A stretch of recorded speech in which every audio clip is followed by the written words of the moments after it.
Israel concordou com uma pausa humanitária da guerra, enquanto as reuniões para um cessar-fogo retornaram ao Catar depois de uma rodada no Egito.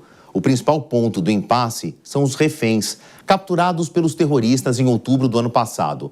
E falando neles, um homem de 52 anos foi resgatado depois de 10 meses de cativeiro na faixa de Gaza. A imagem de Caid Farhan Al-Qadi, de 52 anos, rodou o mundo instantes depois do exército israelense ter anunciado o sucesso do que os militares chamaram de Operação Complexa. Mesmo com sinais de desidratação, Al-Qadi parecia bem e disposto. E mais do que isso, ele estava feliz e aliviado. O encontro com integrantes da tribo dele dão esperança para dezenas de famílias que pressionam o governo de Benjamin Netanyahu por uma solução. Voltando ao detalhe, Al-Qadi se reencontrou com a tribo. Ele é beduíno, um povo que vive no deserto ao sul de Israel, de origem árabe-muçulmana. Prova de que o terrorismo não está limitado a nenhuma religião ou etnia. A declaração dele, depois de se ver livre do cativeiro, foi mais do que um apelo pela paz. Trata-se de um chamado à consciência de quem tem poder de decisão. Eu digo a todos, ao Hamas e a Israel, para colocarem um fim a isso. Nós estamos em guerra há 74, 75 anos. E até onde chegamos? Lugar nenhum. Apenas mais e mais sangue e mais mortes. A dor é a mesma dor, seja você palestino, judeu ou beduíno. Deus nos fez humanos. Minha alegria não está completa porque sei dos outros reféns que ainda estão lá. Não importa se eles são árabes ou judeus, existem famílias esperando por eles e que também querem um final feliz. Então eu rezo para que tudo termine bem. Para aqueles que estão no Catar e no Egito, que possam pôr um final nisso. Vocês foram e voltaram nessas negociações. Apenas gastaram combustível. Vocês têm de permanecer reunidos até a fumaça branca aparecer e solucionar a questão.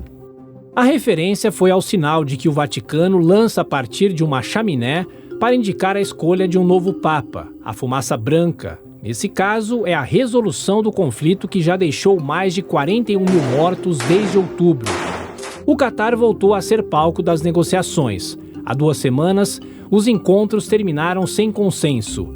Uma segunda tentativa aconteceu no Egito e também nada. O Hamas, que além do braço armado considerado organização terrorista, a organização mantém um núcleo político que administra a faixa de Gaza. E esse governo palestino exige a retirada incondicional das tropas israelenses do território árabe. Porém, com a libertação de um refém, que estava em ótimas condições de saúde para alguém que ficou mais de 10 meses sequestrado, as tropas ganharam uma justificativa muito plausível para permanecer no palco de guerra. Do outro lado, Israel quer todos os reféns libertados. Está aí outro impasse. Os civis capturados são uma preciosa moeda de troca por prisioneiros muçulmanos. Os dois sabem que anular penas de condenados por crimes hediondos pode permitir que alguns desses indivíduos, agora livres, voltem a cometer atrocidades pelas quais foram julgados. O risco é de uma repetição do último atentado, quando mentores da ação tinham sido beneficiados em indultos anteriores. Independente das discussões sobre uma trégua mais duradoura, Benjamin Netanyahu concordou com uma pausa humanitária. O motivo? A necessidade de vacinar os moradores da faixa de Gaza contra a poliomielite, depois que uma criança de 11 meses foi diagnosticada com a doença. As gotinhas imunizantes foram criadas na década de 1960. O vírus foi erradicado na maior parte do mundo por causa das campanhas de vacinação em massa. Se por um lado Israel anunciou a suspensão das atividades militares em Gaza, tropas passaram a executar uma chamada Operação Antiterrorista na Cisjordânia, o outro enclave árabe dentro do território israelense. O comando militar informou ter eliminado 9 combatentes inimigos. A Jihad Islâmica confirmou ter perdido um dos comandantes nessa ação. Outras 7 pessoas morreram em consequência do fogo cruzado. Embora o foco da guerra tenha mudado de localização, os esforços pela paz continuam. Estados Unidos, Egito e o Catar seguem como mediadores por um cessar-fogo mais longo. Dos enviados pelos 3 países, os americanos são os mais otimistas. O porta-voz do Conselho de Segurança dos Estados Unidos, John Kirby, relatou o progresso nos esforços de mediação e disse que mais negociações envolvendo grupos de trabalho de nível inferior são esperadas nos próximos dias.